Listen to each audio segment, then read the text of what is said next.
What's up guys, it's Mitch here from the DIYRecordingStudio.com, and today we're going to be looking at compressors and limiters and what they really are and how to use them in a mix.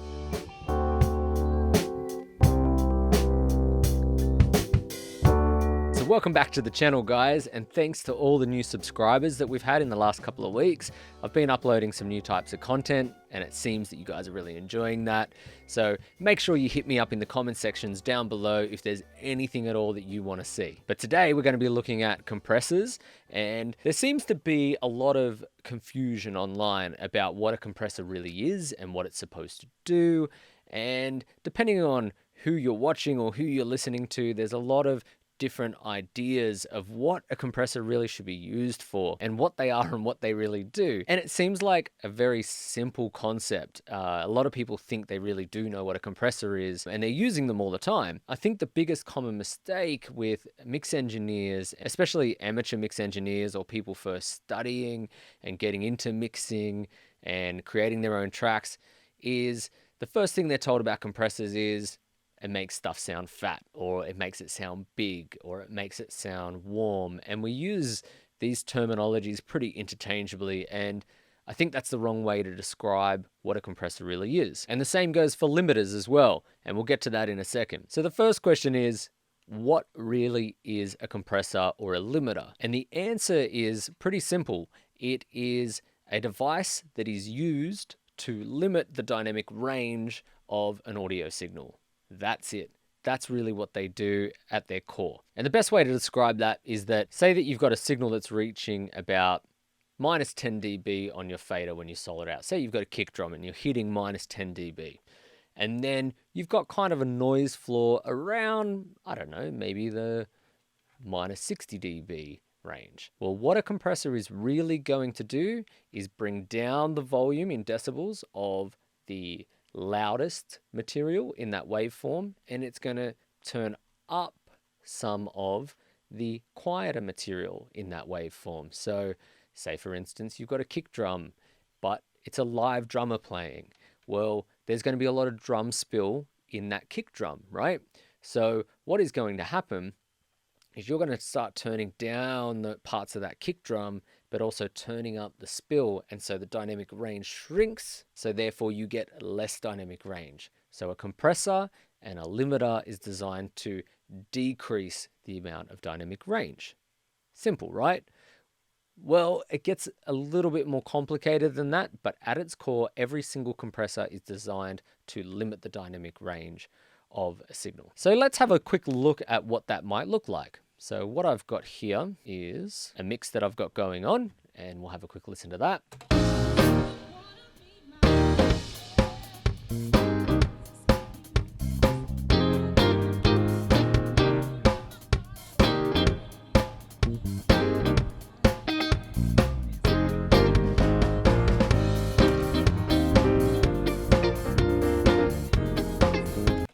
Cool, and basically what I've done there is just loop a small section of a song. And if anyone wants to know where I got these stems from, they're from the Telefunken website, where they release a whole bunch of stems for free. They're amazing recordings. I'll put the link down below, but make sure you go check them out. They're pretty great. So I've got a rough mix going, and all I have applied to the mix is some rough levels and pan. I haven't applied any EQ, and I haven't applied any other kind of processing whatsoever. And we're hearing all the instrumentation, and I've taken the vocals out. But the vocal parts that you can hear in the mix still are the spill, because these live recordings are done exactly that, completely live in a room where everyone's in the same room. So this is going to be a great example to show you what compressors really do. Because unfortunately, when most people show you compressors and what they do, they're showing you with gated drum sounds, or drums that are from sample kits, or drums that are from MIDI tracks that they've re-triggered back in, and they're showing you all of these edited, like very good sounding samples. But what you really need to hear is an unprocessed signal, and then what the compressor does to that, because half the time the stuff that people show you online is already compressed. All right, it's already been processed, it's been EQ'd, and you're not going to hear what the compressor really does and then what it does in the context of a mix. Okay, so we're going to look at that today. But for a start, let's look at just the kick drum. Today we'll just start with that. Okay, so I'm going to solo this kick drum.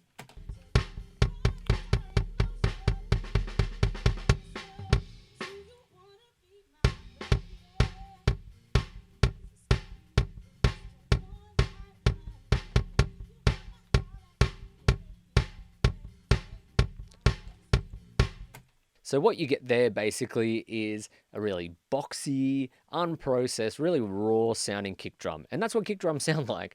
And you can hear the spill from the vocalist, which tells us where the kick drum microphone might be placed, which is maybe outside the kick drum a little bit. But either way, we're getting a bit of spill. So that's not a bad thing. It's going to show us what a compressor does a bit more. So what I'm going to do is zoom in on that kick drum WAV file that we're seeing on that image.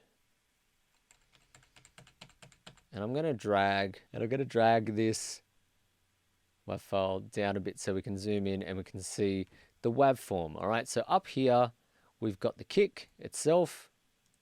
I'm just going to change that to seconds. All right, and you can see what we call here the transient, okay, of the kick drum. The initial attack of the kick drum, and then the rest of it's what we call sustain, okay? And then after that is all the spill of the snare drum and the other parts of the drum kit and every other instrument in the room, okay? And what we would call some of that is basically, that is our noise floor, right? All of this before the next kick drum comes in, okay? So say this section is our noise and then this section is our kick drum. Well, what a compressor is going to do is turn down our loudest part, but also bring up our quieter parts of the signal, of the waveform, okay, that we're listening to. So let's just quickly go in and have a look at that. So what you should know first about compressors is that there's actually some different functions or controls that you can operate on a compressor. And some compressors, like the famous LA2A compressor, which we'll have a look at here, okay, are very simple. All they have is basically a volume in, okay, to the compressor, how much you're going to send into the compressor, how much you're going to compress it by, and then a ratio thing here which says compress or limit. And we'll get back to that in a second because we haven't yet sort of said what a compressor is and what a limiter is, but we'll get back to that in one sec. But this dial either compresses or limits, okay? Very, very simple compressor there, okay? Or we can go to something like the distressor compressor, okay? And this is their software version. And there's a whole heap of other functions here, okay? We've got how much volume, once again, we're turning in, and how much volume we're then using as makeup gain, like we could do on the LA2A, okay? But we've also got how fast we want it to compress and how slow or fast we want it to release. We've also got a specific ratio dial here, okay? We've got harmonic distortion we can add in, all these kinds of other functions which we won't get into today, but this is a much more complicated compressor. There's a lot more functionality. So basically this compressor can be a bit more versatile and can be used on a broad variety of instruments. That's not to say that a lot of people don't love and use the LA2A on a lot of things, okay? It's a very popular compressor used in heaps of applications, okay? But the distressor compressor, which this is a model of, is a lot more versatile, I would say. It just has more options, more choices, okay? So there's all these different functionalities that you can get, okay? So the main functions that most compressors will have though, okay, is a volume control to go into the compressor, okay, or a threshold, okay? Sometimes it's called threshold, sometimes it's called in, okay? Sometimes it's called gain. It's all about how much signal is either being sent into the compressor or at what volume the compressor will start detecting, okay? We'll show that a bit later. They'll also often have a makeup gain on the output stage of the compressor. And then also most compressors will have a ratio, okay? And on this we can see 1:1, which means no compression, okay? We have a 1.5, a 2, 3, 4, 6:1, 8:1, 10:1, 20:1, and then this rivet, or what on the real version it's called nuke, okay? And it's an extreme slam, like an extremely high ratio, okay? But the key thing to remember, okay, about ratio is that a 10-to-1 ratio is actually a limiter, okay? So we have any of these ratios from 8-to-1 up technically is a compressor. As soon as you get to a ratio of 10-to-1, it's now what we call limiting, okay? Because what happens is the ratio gets so strong that it comes down and it's basically like this, it's flat. So the signal can no longer pass past that point, okay? And I'll show you what that looks like on a particular basic compressor. Let's have a look at this. This is kind of like a basic compressor that you would see on any door. All right, and its default is set at about 7. So let's have a look at what a ratio looks like at 2-to-1. And you can see this soft ratio. So basically what happens is our signal comes in here. We're getting some compression over here, and it's lightly compressing that peak that we saw earlier in our kick drum, right? But as I turn this down to say 10-to-1, so limiting, it becomes basically almost completely flat. It curves off a bit, but it's almost flat. And it's going to change the way the kick drum sounds quite a lot.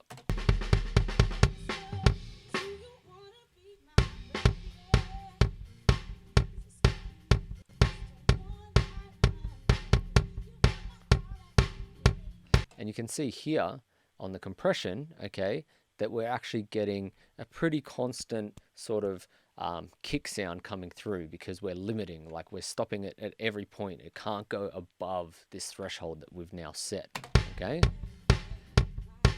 Whereas if I set it back to 2-to-1, it'll sort of have a bit more dynamic range, right? So that's what ratio does. It compresses harder. All right, it'll make the compression a harder type of compression.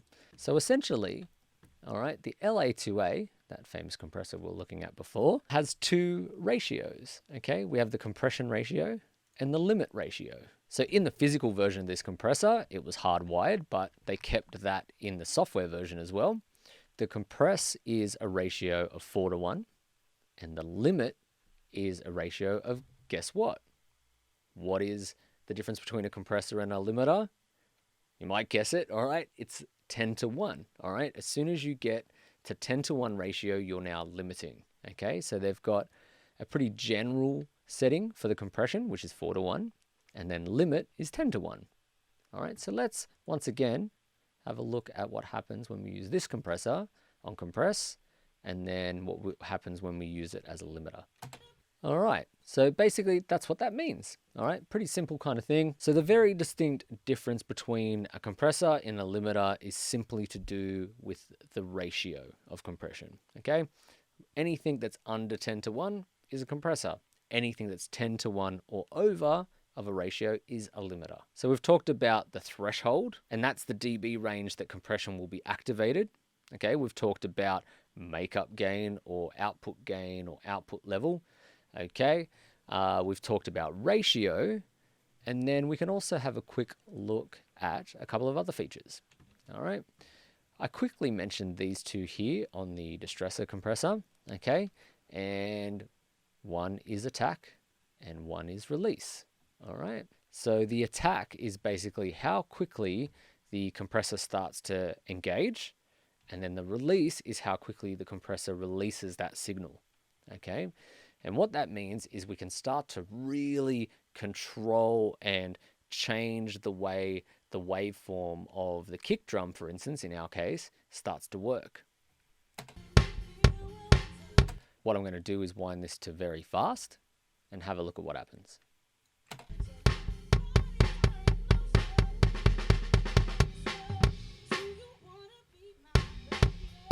We can see that this compressor is engaging very quickly on that kick drum. It's starting to grab the very front end of that transient, the very beginning of the transient there.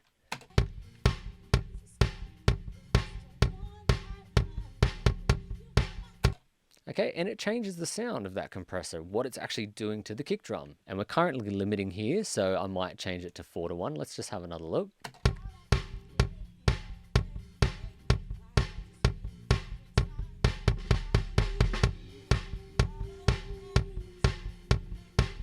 And And now what I'm going to do is make the attack a lot slower.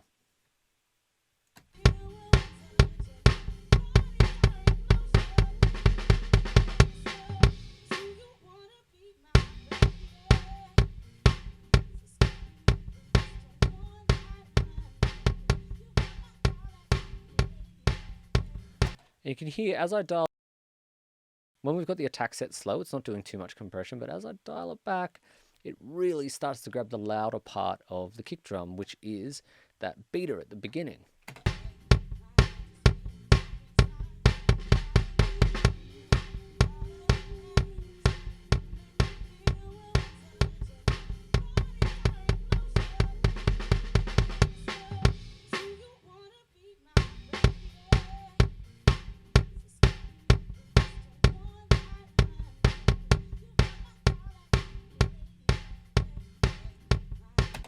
Cool, so this is kind of the misconception about what a compressor really does. It reshapes that waveform, and what we're going to do to prove that, okay, is bounce this kick drum out and have a look at it. So I'm going to dial a really extreme version of that in. So let's go extremely fast. Cool. And then I'm going to put a slow release on it as well. We'll dial that release.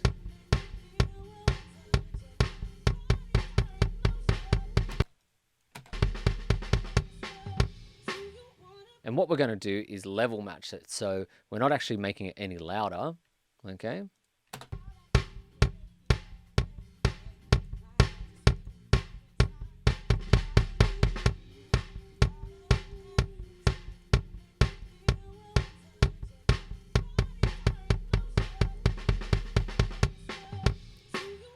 Cool, and we've basically level matched that now. So let's export it. Cool. So we have our kick drum, right? And we can see pretty immediately, okay, that our compressor has started to work, okay? Have a look at this transient line across here where we can see all these tops of the kick drum where it's the loudest, all right? Look how flat all of those transients are, and look how much more dynamic and how much more the kick drum transients move here, okay? That is what a compressor does. It gets all of the loud information and starts to bring it down, okay? So we can see that we have fundamentally changed this kick drum, okay? This one is much more dynamic, and this one is compressed and less dynamic, okay? We've decreased that dynamic range, and that's what a compressor does. So the last thing we can do is have a listen to how they sound in the mix. All right, let's listen to the uncompressed kick drum.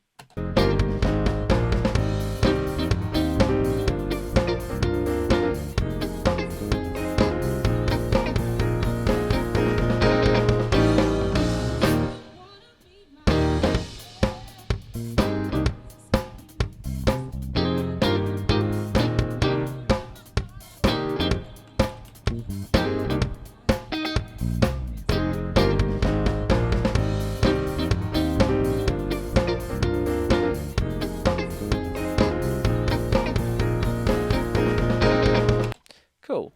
So what you can hear when we put the compressed kick in is it's much more constant, okay? When we get to this section here of the kick drum, it gets a lot quieter, all right? But in our version, in our compressed version, it stays nice and constant so you can hear it. Let's have a listen in the mix. Let's listen to the uncompressed one.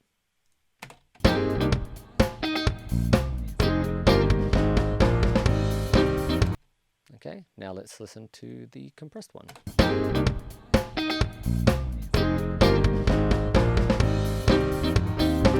Okay, it's subtle, but it's definitely there. Once again, in this section, the kick drum starts to go down in volume. Okay, and we can see that divot there. But in our version, in our compressed version, it stays nice and constant. Okay, so let's listen to the kick. So let's listen to the uncompressed kick.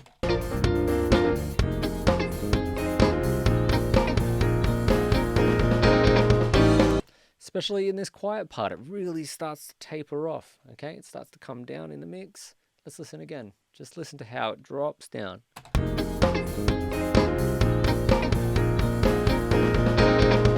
As the dynamics of the piano come up, the kick starts to get a little bit lost, okay?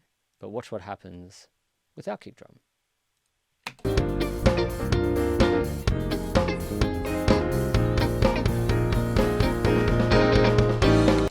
When the piano comes up and it starts to get louder, the kick is still there punching through the mix. All right.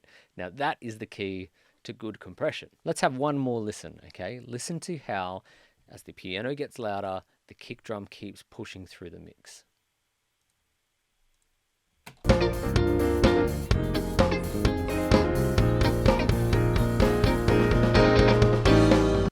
Okay, it's very, very subtle, all right? But we've limited that dynamic range. So instead of the kick dropping off and losing itself amongst the louder piano and the other instruments as they start to crescendo up, the kick drum stays much more constant. And this is really what a compressor is designed to do, okay? For now, let's forget about, oh, it makes it sound fatter, or it makes it sound thicker or warmer. What you need to do first is get the compressor to do what it's supposed to do, and that is to reduce the dynamic range. So if the drummer was getting a little bit too soft on that kick foot because the kicks start to get quicker, okay, we start to pull them up in the mix a little more. So that way, they're much more constant through the whole song. So our beat sounds much more constant and that rhythm isn't dying off when it's supposed to actually be pushing the rest of the song through dynamically. And that's not to say that you can't use compressors to make things sound fatter or thicker or warmer or more saturated or any of these kinds of things. That's what compressors are really, really good at, okay? But when we're first using compressors, it's very important to understand the kind of boring nitty-gritty thing of how to actually use them and what they're for. Because then once you've learned that, then you can get much more creative and experimental with them. And that's where the fun part comes in. And we're going to look at that next week. We're going to start comparing all of these great compressors. So if you haven't heard of them before, all right, we're going to look at the LA2A that we looked at today, which is this one. We're going to have a look at the 1176 compressor, and we'll talk about that. We're going to look at a compressor by API, which is very popular and very famous, a famous bus compressor.